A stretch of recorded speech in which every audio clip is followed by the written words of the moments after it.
Gina Ciarcia, CIA. Are you listening, Latin?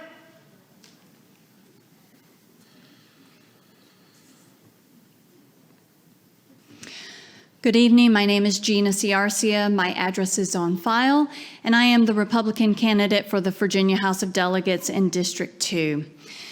This month, you will be celebrating Hispanic Heritage Month, where you celebrate the influence and contributions of Hispanics to America. And it's right that we should do this, because from America's earliest days, it has been a land of immigrants.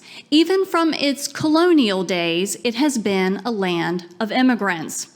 In fact, in the late 1800s to early 1900s, there was a great wave of immigration. 16 million approximately immigrated to this country.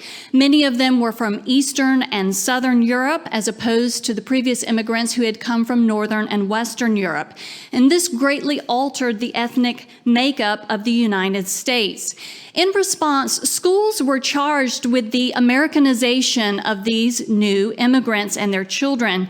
It was the schools who defined what it meant to be an American. It was the schools who defined for these children what an American was and what an American was not. This was done through multiple avenues: textbooks, imagery, story, and specifically classroom instruction. My own family immigrated during this time from southern Italy, and they retained much of their cultural heritage, but they also became Americans. They loved this country, and they adopted American ways and thoughts and fought in her wars. During this time, Emma Lazarus wrote the poem, The New Colossus. And in this poem, she gives words to Lady Liberty, who stands in New York Harbor.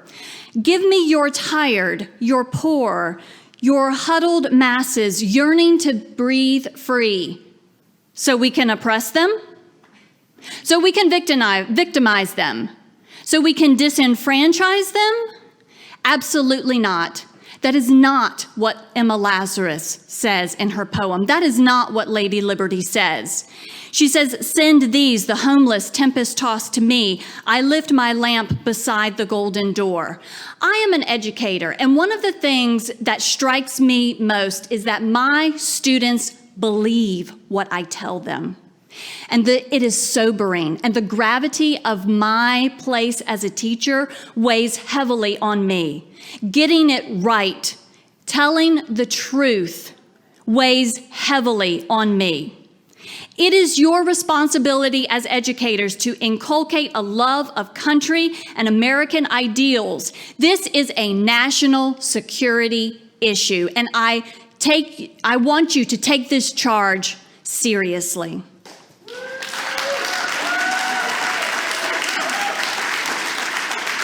Mike Labman.